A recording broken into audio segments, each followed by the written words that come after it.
ભાજપ અને કોંગ્રેસની બીજી યાદીને લઈને મહત્વના સમાચાર। સાંજે દિલ્હીમાં ભાજપ અને કોંગ્રેસની કેન્દ્રીય ચૂંટણી સમિતિની બેઠક।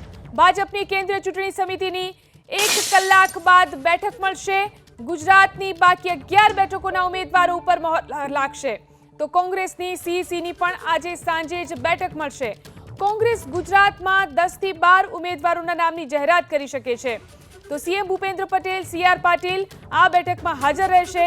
સંગઠન મહામંત્રી રત્નાકરજી પણ દિલ્હી પહોંચ્યા છે, તો 4 થી 5 વર્તમાન સાંસદોને પણ ફરીથી ટિકિટ મળી શકે છે। આ તર્ક લગાવવામાં આવી રહ્યો છે। મહેસાણા અને સુરતથી પુરુષ ઉમેદવાર ઉતારવામાં આવે તેવી શક્યતા છે।